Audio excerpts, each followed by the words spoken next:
রান্না করার সময় যদি আমরা চেনা উপকরণগুলো দিয়েই একটু টেকনিক চেঞ্জ করে রান্নাটা করি, তাহলে কিন্তু সাধারণ রান্নার স্বাদও হয়ে ওঠে অসাধারণ।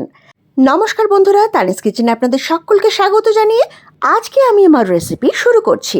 আসুন দেখে নিই ঝিঙে আলুর ঝাল আজকে আমি কিভাবে বানাই। এর জন্য আমি যে উপকরণগুলো নিয়েছি সেগুলোর মধ্যে হলো টমেটো, কাঁচা লঙ্কা আর কয়েকটা রসুনের কলি। ঝিঙেগুলো আমি এইভাবে লম্বা লম্বা টুকরো করে কেটে নিয়েছি, একটু খোসা রেখেছি। আলু আমি এইভাবে টুকরো করে নিয়েছি। আপনারা ভাবছেন ঝিঙে আলুর সাইজ আলাদা কেন হলো? আলুটা আমি একটু ছোট করে কেটেছি কারণ ভালো করে যাতে সেদ্ধ হয়, কারণ রান্নাটা তো ঝিঙে দিয়ে করব। ঝিঙে তো খুব তাড়াতাড়ি সেদ্ধ হয়, আর ঝিঙে সেদ্ধ হলে তার শেপটা যে ম্যাটার করে না, এটা আপনারা সকলেই জানেন। এবার আমি বেশ কিছুটা পেঁয়াজ কুচি করে নিয়েছি, একদম মিহি করে। কড়াই গরম করে দিয়ে দিচ্ছি তাতে সাদা তেল, এবং তার মধ্যে টুকরো করে কেটে রাখা আলুগুলো আগে ভেজে নেব। আচ্ছা, এই আলুগুলো ভাজার সময় আমি একটু ঢাকা দিয়ে দেবো কিছুক্ষণ, যাতে আলুগুলো একটু সেদ্ধ হয়ে যায়। দেখুন আলুগুলো বেশ ভাজা ভাজা হয়ে এসছে। এবার আমি আলুগুলো তেল থেকে তুলে নেব। এবার আমি এই তেলের মধ্যেই দিয়ে দিচ্ছি কালো জিরে, এবং পেঁয়াজ কুচিগুলো আমি এর মধ্যে দিয়ে ভাজতে থাকবো। পেঁয়াজটা বেশ ভাজা ভাজা হলে আমি যে রসুনের কলিগুলো নিয়েছিলাম সেগুলো একটু থেতো করে এর মধ্যে দিয়ে দিলাম। আবারও খুব ভালো করে নেড়েচেড়ে রসুন আর পেঁয়াজ একসাথে ভেজে নিতে হবে। একটু বেশ ভাজা ভাজা হলে আমি এর মধ্যে দিয়ে দিচ্ছি টমেটো কুচি।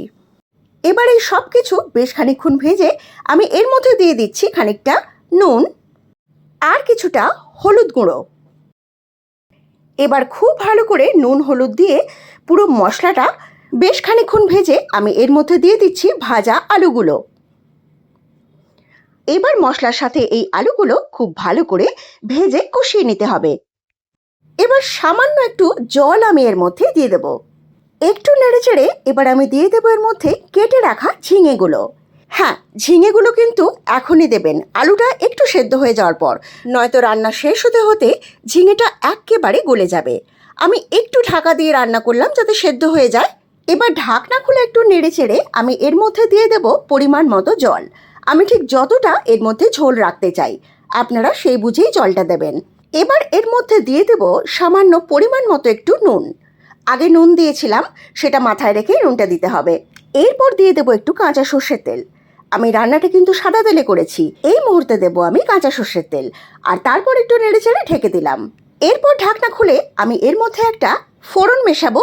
একটু সর্ষের তেল, একটু সাদা তেল গরম করে আগের থেকে তার মধ্যে তেজপাতা, শুকনো লঙ্কা আর কালো জিরে দিয়ে দিয়েছি। সেটা একটু নেড়েচেড়ে ভাজা করে আমি এই ঝিঙে আলুর ঝালটার মধ্যে দিয়ে দিচ্ছি।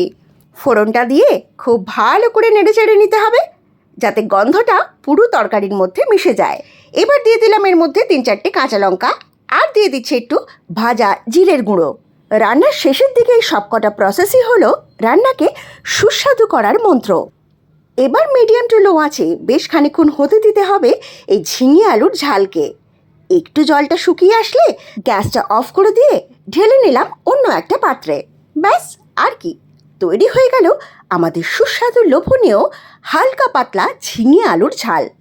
গরম গরম ভাতের সাথে এই রান্নাটা কেমন লাগতে পারে নিশ্চয়ই আপনারা আন্দাজ করতে পারছেন। এছাড়াও রুটি দিয়েও এটা খেতে খুব ভালো লাগবে। যাই হোক, রান্নাটা কেমন লাগলো আমাকে অবশ্যই কমেন্ট করে জানাবেন। আর নতুনরা যারা আছেন ঝটপট আমার চ্যানেলটাকে সাবস্ক্রাইব করে নিয়ে আমার পাশে থাকুন, এই অনুরোধ রইল। তবে আজ আসি, দেখা হচ্ছে আবার পরের ভিডিওতে। সো